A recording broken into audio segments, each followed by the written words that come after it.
It's my pleasure to introduce our senior rabbi at VBS, Rabbi Nolan Lebovitz, PhD. Had to throw that in. Last year, Rabbi Lebovitz received his doctorate degree from Claremont Graduate University's Department of Religion, focusing his study on the Hebrew Bible. And also, last year, he accepted a position as an adjunct fellow at the Z3 Institute, which is part of a Palo Alto-based project that's helping develop the next stage of Jewish life. Currently, he also sits on the executive board of the Zionist Rabbinic Coalition. He serves as a national board member of Merkaz, and he, in 2015, he was a delegate at the World Zionist Conference in Jerusalem, and we all know he also volunteers as a rabbi in residence for Cafe Europa, LA community of Shoah survivors. Today he's here to talk and introduce us to his newest book, and with that, Rabbi Lebovitz, thank you for joining us. I got this for you in case you needed it, and here's your clicker. Perfect. Thank you very much, everybody. How many people here have read the book or been exposed to the book before? Perfect, okay, exactly half. That's what every speaker hopes for, is not sure, a little bit of the group knows it and not knows it. Perfect, okay. So I started the story for the case for dual loyalty actually begins on the morning of October 7th. My story of October 7th isn't really that different than many American rabbis, right? I was at home and all of a sudden my phone started to buzz and to ring. It was 4 or 5 o'clock in the morning, and the big difference between my experience and everybody else's or most other people is the personal nature that as we began to check on everybody in Israel, we received a message from our friend Rachel Goldberg that Hirsch was missing, and that if anybody received a text message from his phone to please let her know right away. And that, of course, began this long journey that, of course, concluded last August. We all know that he was held in captivity and then eventually murdered by Hamas as part of the Six. But I came into Shul that morning and called a kind of meeting of a situation room, a war room that emerged in my office. I called Rabbi Feinstein and Alana Zimmerman and Ian, the head of our communications department. Everybody come into my office at 7:30 that morning. On that Saturday morning, it was Yontiv, it was Shabbos, because we had to make decisions. We spoke to Rabbi Farkas, the head of the Federation. We had to call him to the Consul General. We were trying to gather information. We thought that morning, Hamas, a terrorist organization, attacked the border communities in the envelope that surrounded Gaza. We thought that Hamas, a terrorist organization that was ruling Gaza, and Palestinians along with them, attacked and stole people and looted and burned down homes. And we thought that it was very much relegated to a situational conflict that perhaps was 1,000 times bigger than what we had already accepted, which was that children in Sderot would be faced with missiles every single day, right? We had accepted that children who grew up in Sderot are not entitled to a good night's sleep like children in Encino. They should have underground playgrounds, they should have underground schools, they should be protected in bunkers, in their houses and in their community centers. I mean, think about how messed up we were in the head on October 6th, that we had accepted this as status quo, that there would be Jewish children in this world who were not entitled to play outside is our fault. It's collectively our fault in this room. And we thought that it was a situation on the border, and we were mistaken. We were wrong. On October 7th, every Jewish leader in this country was wrong because we thought that what was sparked on October 7th was a crisis, a situation between Hamas and the State of Israel. What began to unfold here in this country on October 8th, October 9th, and October 10th, in the protests of people walking across Manhattan, chanting from the river to the sea, and what we saw develop at Harvard University almost immediately, what developed at Berkeley, what engulfed this country all around, makes us understand now that October 7th wasn't just a situation on the border. October 7th was the spark plug for a global jihadist war against global Jewry.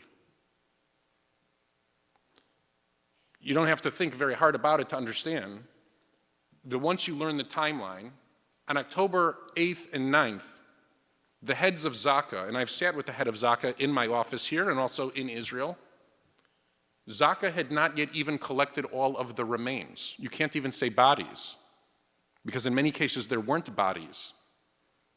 They hadn't collected the remains in Kfar Aza and in Be'eri and in Nir Oz. They were still going around trying to collect what they could collect and identify what they could identify.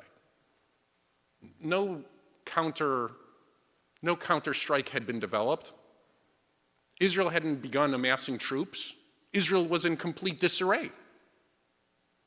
If you understand the timeline, we were sending socks and elbow pads and talking about vests and all the things that the IDF didn't have. In this country, we were trying to figure things out because we understood the crisis that was going on there. I came to work that week, and because of who I am, because I'm the grandchild of 4 survivors of the Shoah, I feel like people come to me incessantly at this point, no matter what the news story is. But in this case, the news story really was compelling to ask, Rabbi, I see all of the protests going around this country. I see people literally walking in the streets supporting terror in New York. In New York, the site of the largest terrorist catastrophe in the world. I'm watching it happen, and I'm wondering to myself, is America collapsing on itself? Is this Germany 1932? Is this Germany 1938?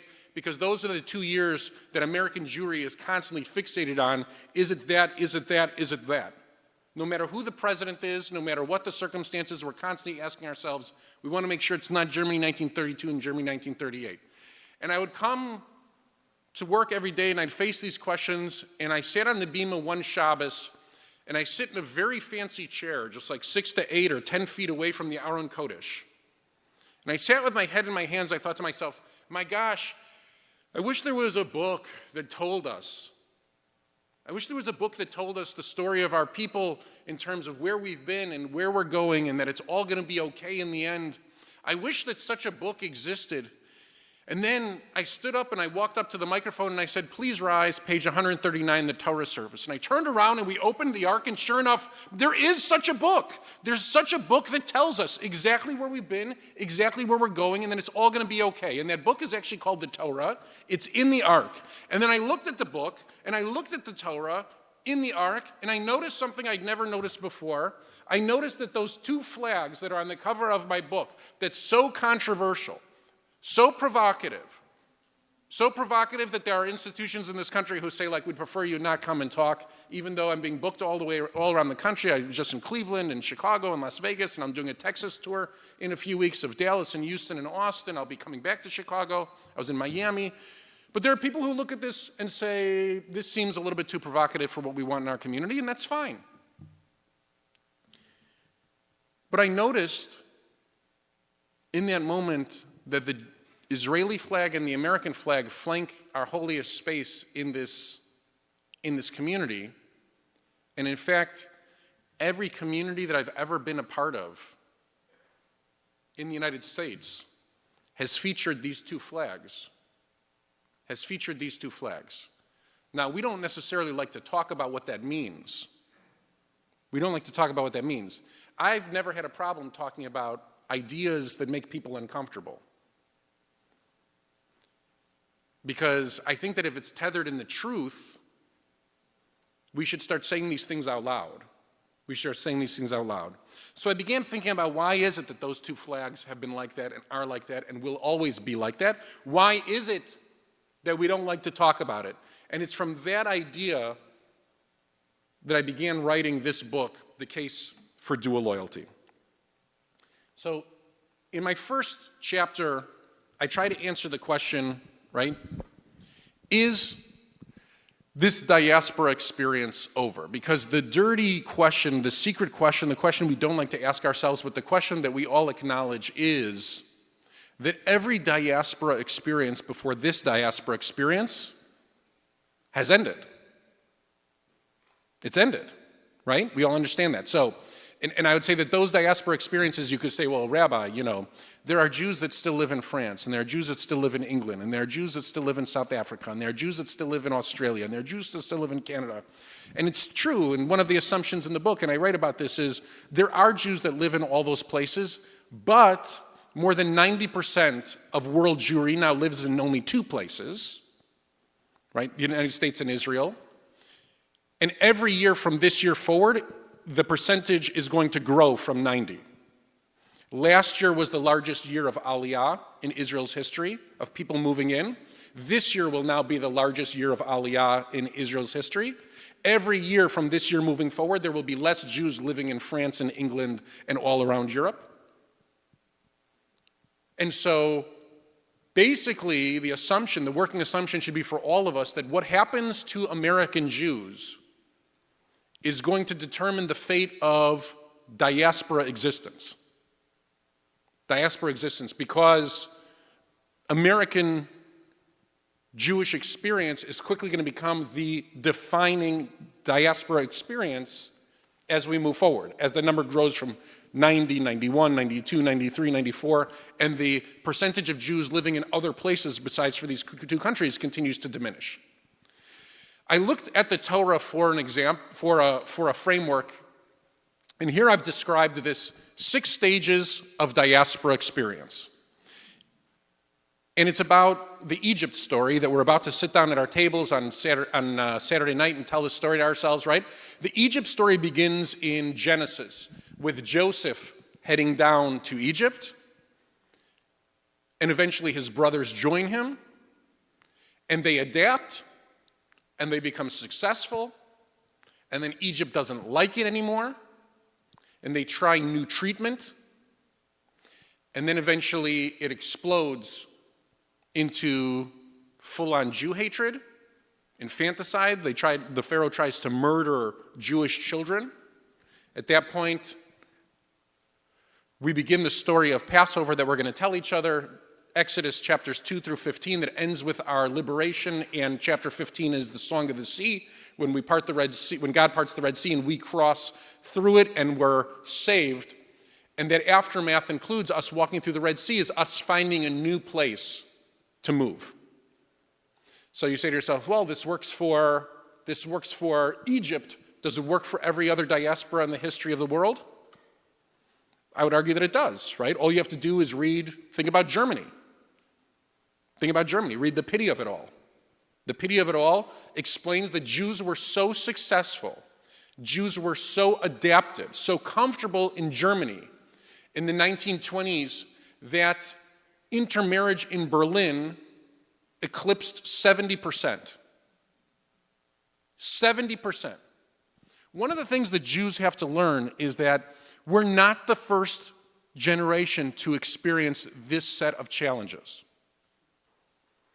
Being part of the Jewish story isn't only talking about the Haggadah as if the Haggadah relates to that scenario that we're supposed to experience and learn from that scenario. We're supposed to do the Haggadah experience with every circumstance of the Jewish people. So Spain was called the golden age of Jewish diaspora, the golden age. Right? We were expelled in 1492 because we faced the Inquisition. Right? We had several choices. We could be murdered, we could convert, or we could leave. A lot of Jews chose leave. A lot of Jews chose leave, thank God. That was 1492. In 1391, just 101 years before the Spanish Inquisition, before all of that, there was a massive pogrom across Spain where Jews were murdered in the streets, their shops were destroyed, families were displaced, synagogues were burned to the ground. And I guarantee you that in 1492, that generation of Jews in Spain thought to themselves, how could this possibly have happened here? This was the golden age. This was the golden age because they had forgotten what had happened 101 years earlier. But in those days, they weren't postmodern people that learned the history of their existence over and over and over again, as we should. But one of the things that I've learned by traveling around the country and having this talk dozens and dozens of times with different groups of people is that even the most engaged, most practicing Jews around the country go to Minyan every day, keep kosher, send their kids to day school, have never heard the lessons of history that I talk about in this book, have never talked about the significance of France in the 19th century. So, I'm going to explain to you two different episodes of France in the 19th century. How we begin the century and how we end the century. And of course, I had to study this and write on this for my PhD. So when you get your PhD, you have to take 3 final exams, essentially, for the PhD. And so one of the exams that I took was the rise of Jewish nationalism in a European context. Okay, so basically it talks about Enlightenment Europe and how Jews got to where they were and the beginnings of the Zionist thinkers. France in the 19th century is where France in the late 18th century, 19th century is where any class in a secular university begins on modern Europe, right? The French Revolution. How many people here know about the French Revolution, right? So the French Revolution begins with the promise of liberty, fraternity, equality. Okay, good. A lot of nodding heads. Nobody was courageous enough to say it. Good. Okay, just scream it out now, all right? Liberty, fraternity, equality. Do they get liberty, fraternity, equality? No, it's a very complicated story, right? So there's only 2 revolutions in modernity that set out to deliver liberty and democracy, and actually do. They're represented by the 2 flags on our bima. Okay, France begins with that promise, and quickly there's a reign of terror throughout France, right?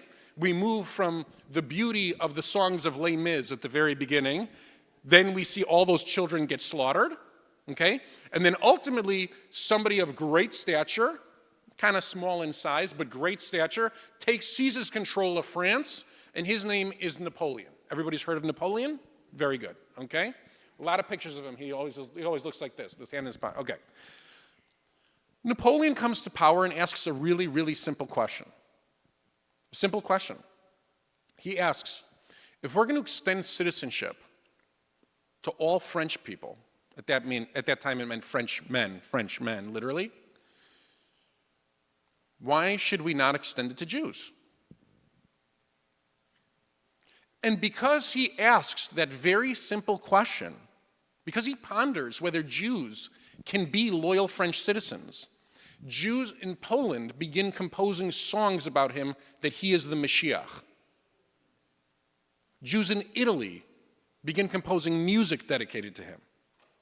And Jews in France see this as the biggest opportunity for Jewish emancipation,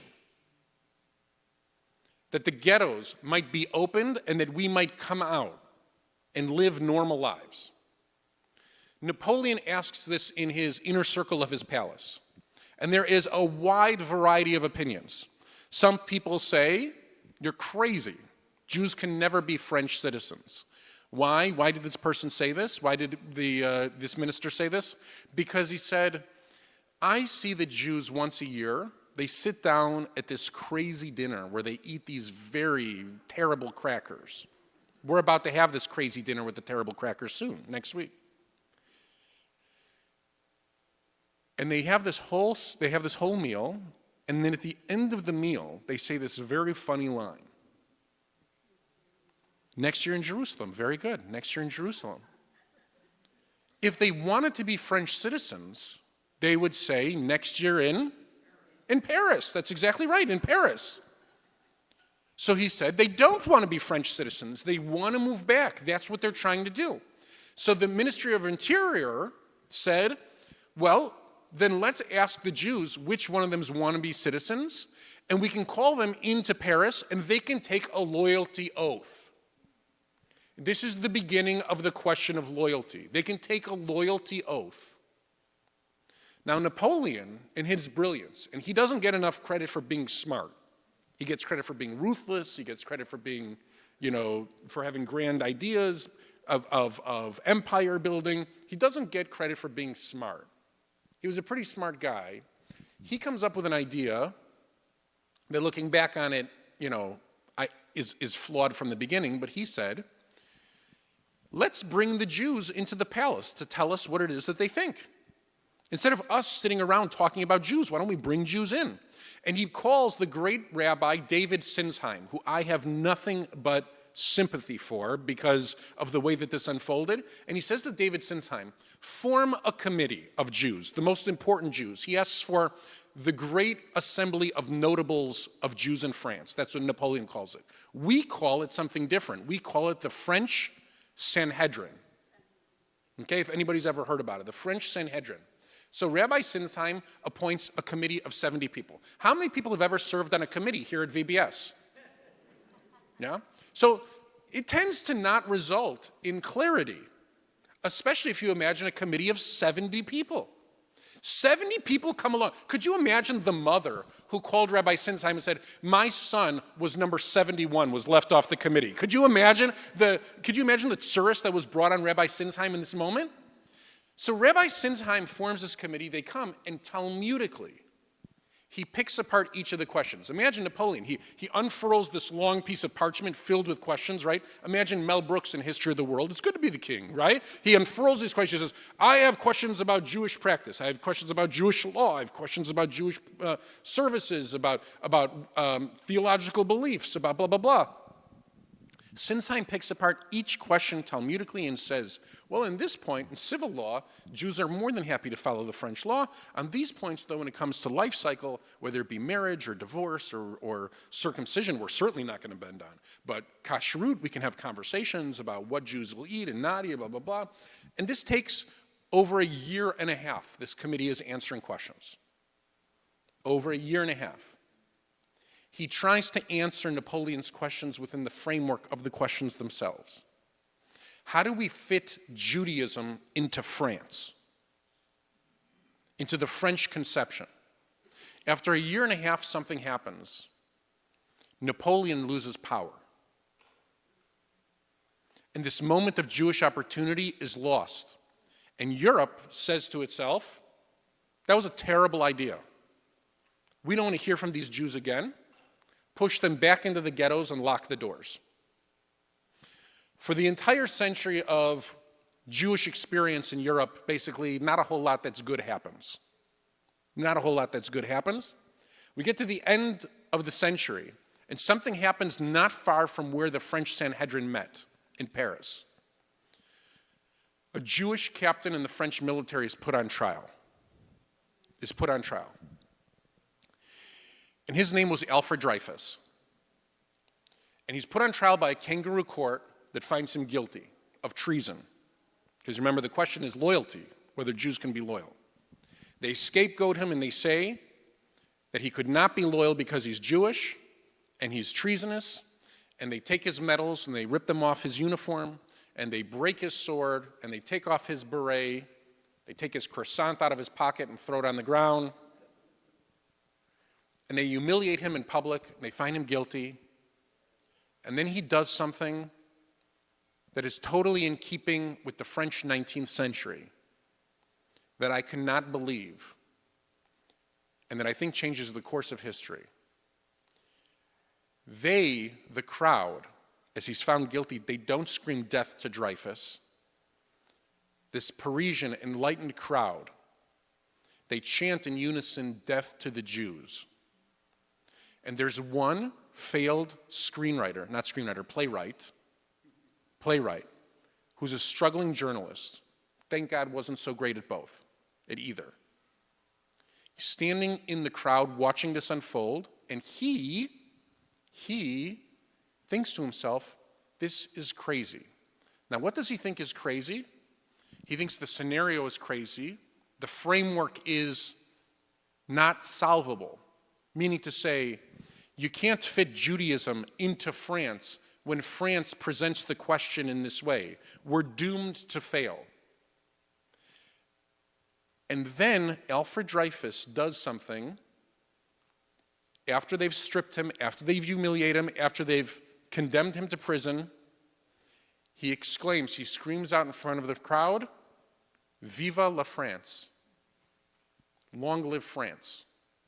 Because he wants to prove his loyalty even in spite of the Jew hatred that has engulfed France completely.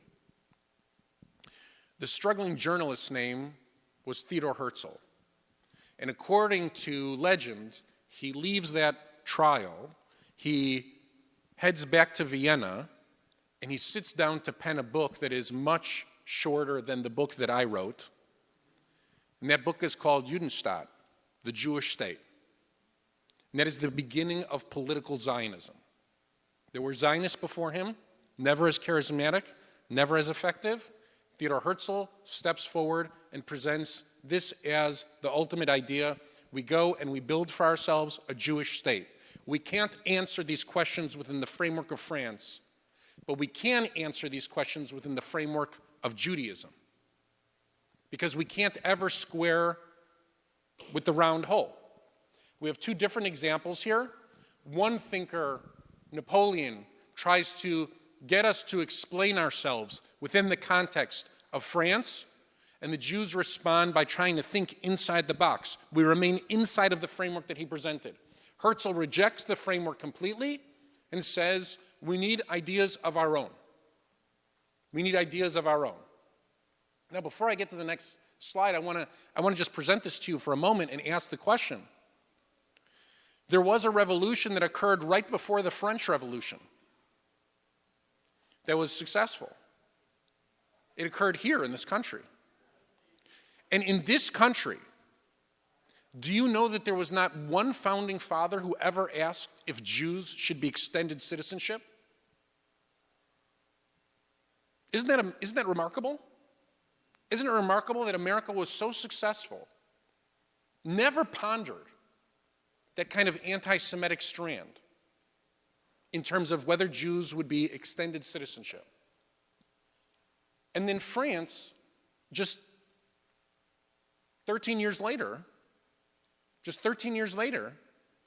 has their revolution and won't allow Jews, even in 1807, by the end of it, to be granted it automatically. What is the difference? Well, the difference is that Jews were part of the American story from the outset.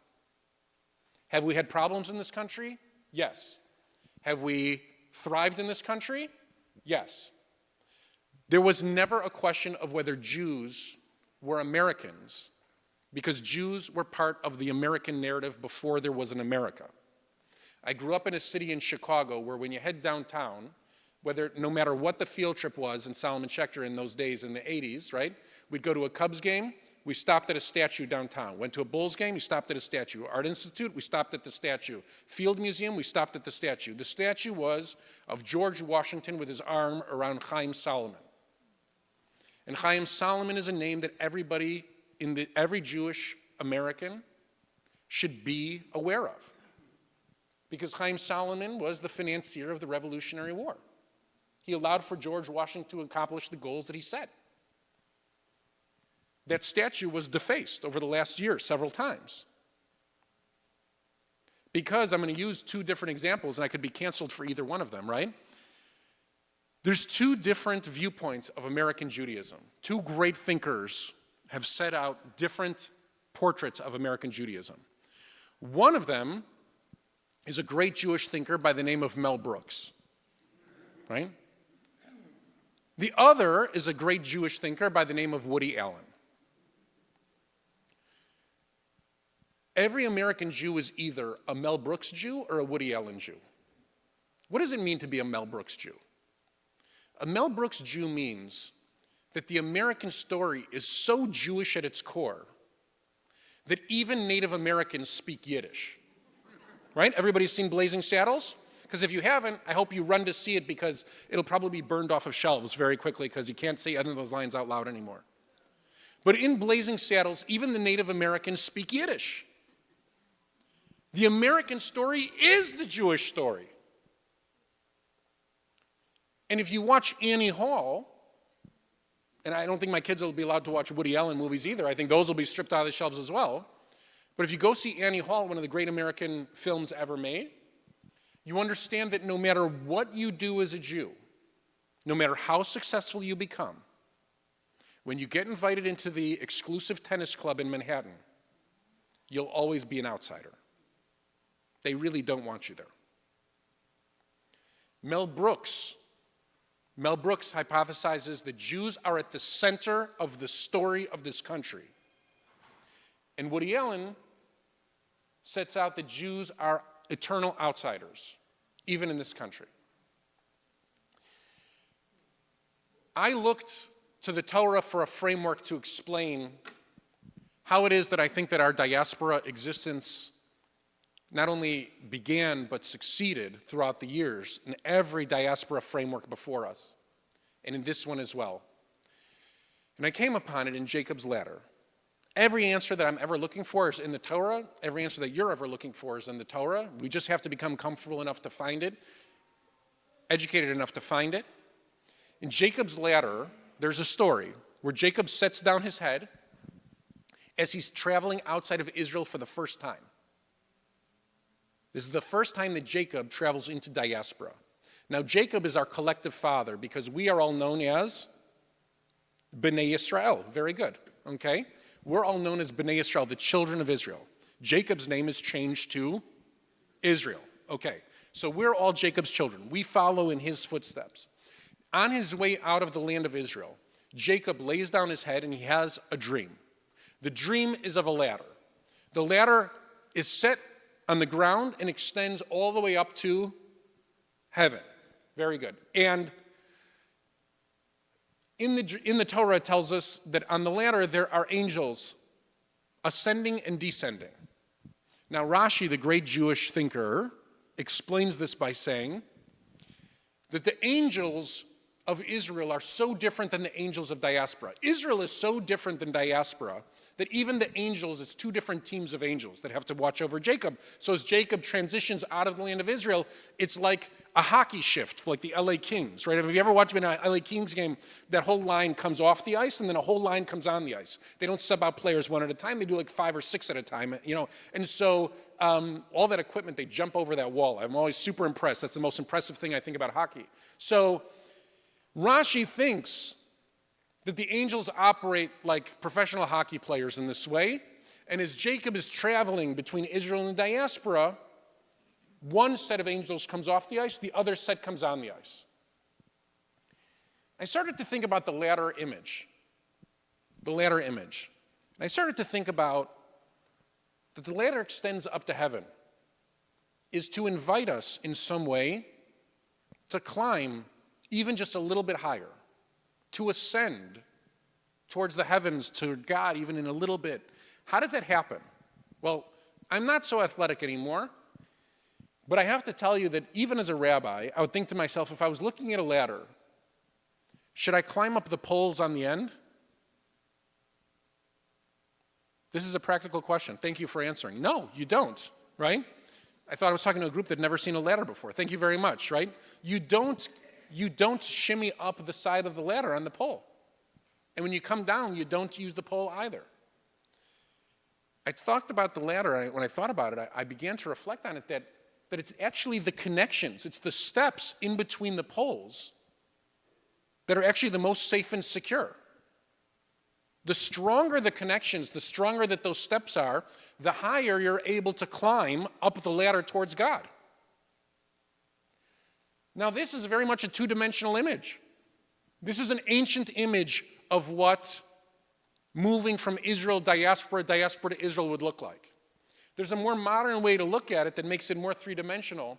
It's no longer looking at the ladder like a ladder, but if I take that ladder and start to twist it, if I take that ladder and say, the world is more complicated, let's make it more three-dimensional, I end up with a double helix. Now this It's supposed to be red and blue. I don't know, the picture's color's not coming through. But this was the original idea, an original title for the book, The Jewish Double Helix. And when I pitched the book, the publisher said, I love the book, I hate the title. The title sounds like some kind of weird scientific experiment. So this is chapter 3 of the book. This is where the book starts in chapter 3. These are the first pages that I began to write of the book. But the idea being that there's always been a strand. If you think about Jacob's ladder, there's always been a pole that has been Israel. There's always been a pole that's somewhere else where Jews live. From the time that Jacob moved from Israel into Haran to find his uncle. Everybody remember the story? Right? And he gets into business there. And the business goes really well. Everything about this story, I tell you, is a story about diaspora. Right? Does he make more money in his life inside of Israel or outside of Israel? Outside of Israel. Okay, outside of Israel. And he creates a family and a business, and everything seems to be going okay until one day he says, I have to get out of here. I have to get out of here. That's how that story ends. The story ends that one day he wakes up and he realizes that his situation has changed. And I realized that it's not about living on one pole or the other. It's about Jews' abilities to stay together in the middle. It's about Jacob's descendants understanding that we need both poles. We need both poles. And the connection between them, both for American Jews and for Israeli Jews, the connection between them needs to be as strong as possible. It's not in our interest to live on the pole. It's not in Israeli Jews' interest to live on the pole. It's in both of our interests to live in connection with one another, in relationship with one another. And so the concept of dual loyalty is really not a concept about citizenship. Well, if you want to have 2 citizenships, that's fine. If you want to buy 2 homes, that's fine. Go gesundheit, enjoy. But what I'm saying is that the concept is actually that we have to be loyal to the place where we're born, but we have to be loyal to the idea of peoplehood. Peoplehood is the lesson that has to be instilled in us in the wake of October 8th, 9th, and 10th. Peoplehood. All through the generations, if you look through the research of Dr. Rachel Fish, who came to speak to us last year in Miami, this year in Miami, this conference that I go to, it seems as though Jews mostly agree on the priority of Israel and peoplehood and all of this, except for this carve-out of Jews between the ages of 20 and 35. 20 and 35. For them, Israel doesn't feel like it carries the same weight or the same priority. They feel very much like they're global citizens. Now, if you go below 20, Jews don't think like that. And if you go over the age of 35, Jews don't think like that. So what happened? What happened? Now, this is fairly controversial. There are a lot of rabbis that don't like me talking about this, okay? But this is what I think. I think if you want to sit in the big chairs on the bima, you have to take responsibility for the Jewish people and what it is we're doing to lead them. It's easy to say October 7th is the result of failure of most major Jewish organizations were blinded, didn't see October 7th coming. That's the easiest thing to say. To say that most American Jewish organizations didn't see the ramifications of October 8th, 9th, and 10th coming is pshita. That's simple also. We all know that at this point. I think that it's time to recalibrate the way that synagogues teach Judaism in the wake of what we've learned over the last 15, 16, 17 months. If you imagine a pie chart of Judaism, I was just the beginning, I was the beta test of this 20 to 35 age. I'm 45, but it started when I was in high school already. It started that all of our USY programs suddenly became Tikkun Olam programs. That the highest level, the highest mitzvah of Judaism was going to a kind of universalist, globalist viewpoint of mitzvah where we fed the hungry, where we provided clothes for those who needed it, which I'm telling you right now are all amazing values to hold. But the slice of the pie of Tikkun Olam inside the pie chart grew to a point that's way too big. Way too big. It's time to bring it back in check, and it's time to stress peoplehood as a value, because the assumption that people could learn Tikkun Olam and still understood that family comes first, it didn't happen. It wasn't effective. That generation actually didn't learn that family comes first. In any other context, this is totally agreeable and apparent, except when I challenge Jewish groups to think differently about this, okay? So there are some people in this room who have children between the ages of 20 and 35 or grandchildren who are shaking their heads or thinking about their own personal situations, and I'm happy to talk with anybody about it at any time. But I always bring up the analogy, and I've talked about it in the sanctuary here. Take the same circumstance, put it in a different setting. I call up a 20-year-old, and I say to that 20-year-old, I am so sorry to be the one that has to tell you this, but your parents were just in a terrible car accident, and they were both killed by a drunk driver. And then the 20-year-old is devastated and says to me, I can't believe it. I can't believe the life circumstances that must have led that person to become that drunk driver. I empathize so much with that drunk driver. I want to go spend time with their family and get to know them and sit with them and be with them. Now, in any other circumstance, we would all agree that something had happened to that 20-year-old along the way, that for some reason, it's an unnatural thing that happened, that they empathize with the drunk driver before mourning the loss of their own parents. The situation in Jewish life today is much worse. Much worse. Much worse, because on October 7th, they didn't kill our parents, they beheaded our children. If you can't wake up in the morning and understand that beheading Jewish kids is so beyond the pale of acceptance that it brings you back home, if those actions drive you into the comfort of a filthy, disgusting encampment where people all do all kinds of things in college campuses, then we should acknowledge as Jewish leaders, we did something profoundly mistaken. Something happened that we did that messed them up, that didn't prepare them in some way to respond in a way that we would all acknowledge as normal. As normal. Think about the kid that I just talked about. And so, while this is the case for many of us, and we think this is the case for that generation, for the rest of us, I don't think that the case for dual loyalty is really that controversial. From the time in the Torah that we acknowledge that there's going to be a diaspora, comes at the very end of the book of Numbers. Moses walks us around the desert for 40 years, walking in circles, right? Left turns for 40 years. It's amazing not more Jews are NASCAR drivers, because we did circles and circles and circles. And then we finally get to the wrong side of the Jordan River, and we can see the land of Israel. And 2.5 tribes come forward to Moses. Gad, Reuven, and half of Manasseh. They come forward to Moses and they say, you know, Moses, we like the school system on this side in Jordan.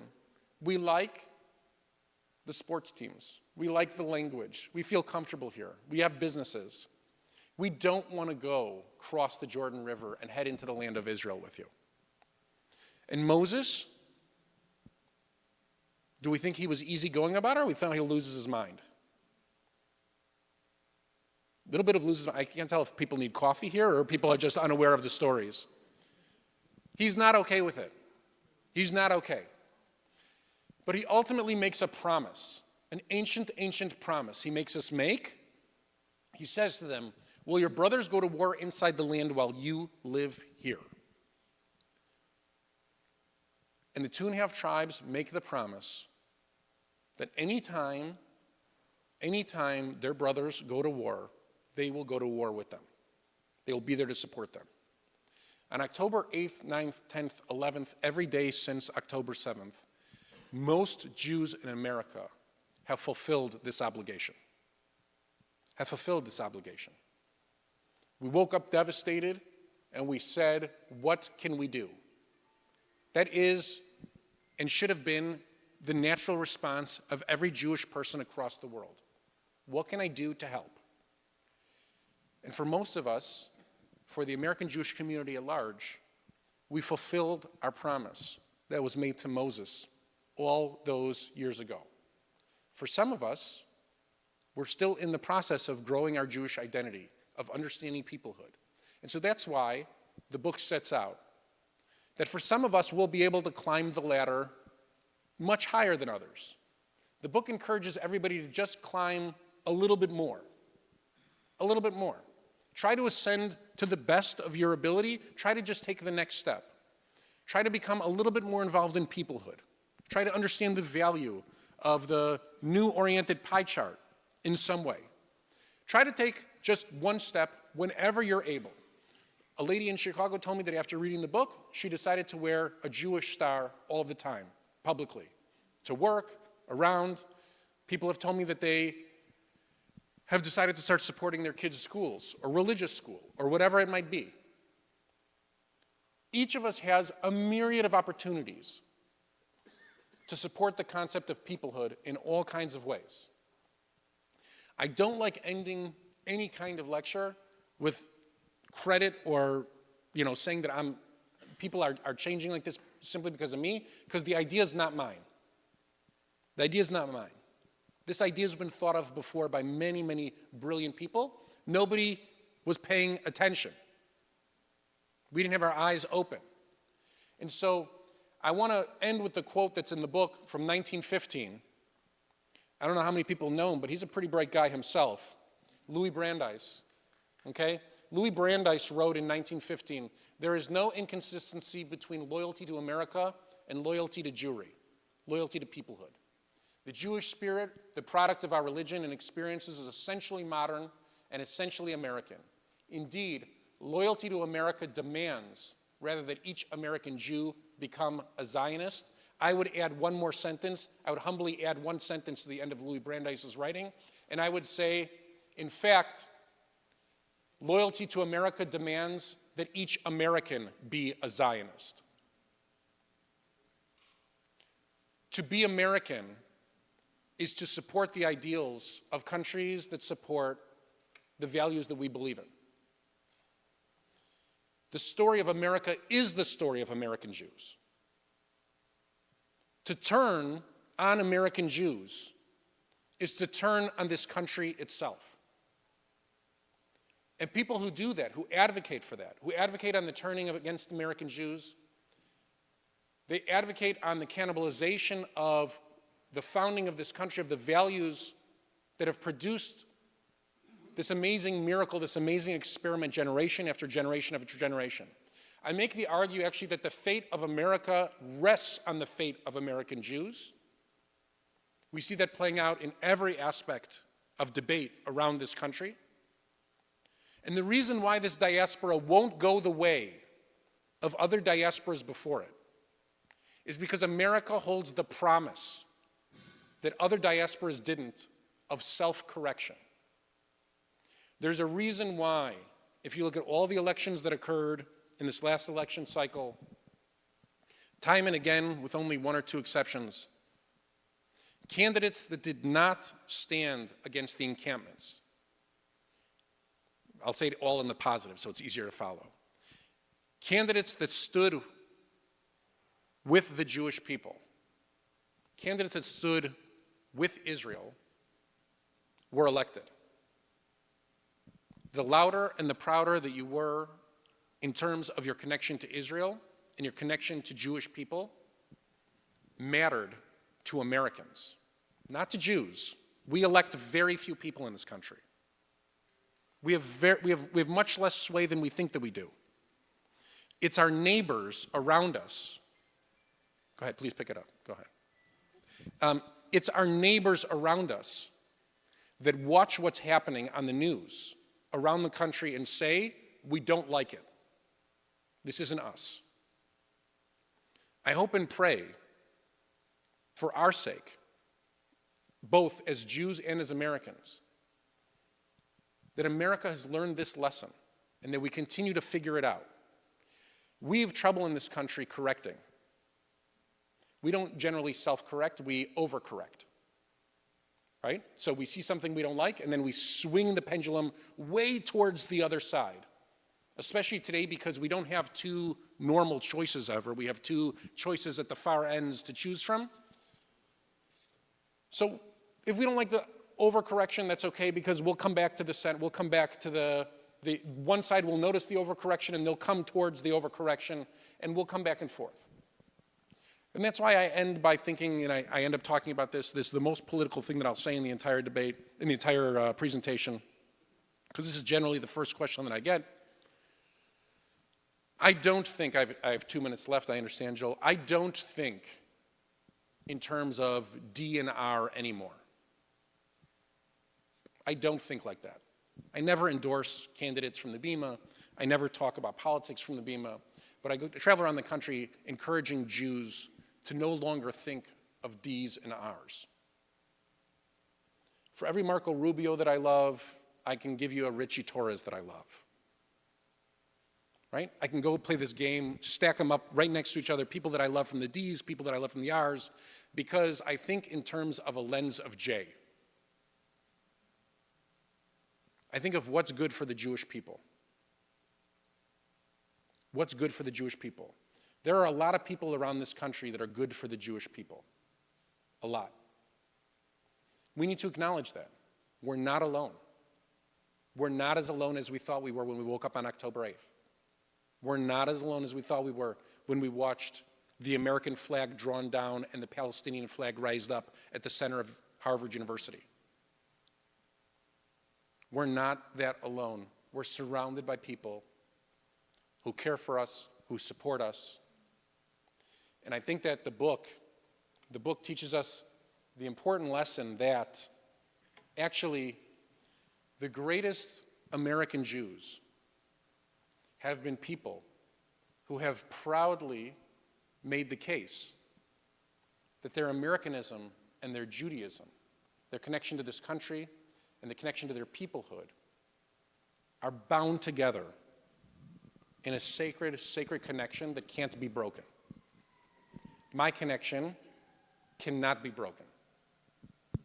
Cannot be broken. I never find them standing at odds with one another. And I think if we live our lives correctly, we won't ever find them at odds with one another. Thank you very much for giving me this hour, and I look forward to visiting soon. Rabbi Nolan, thank you very much. Really appreciate that.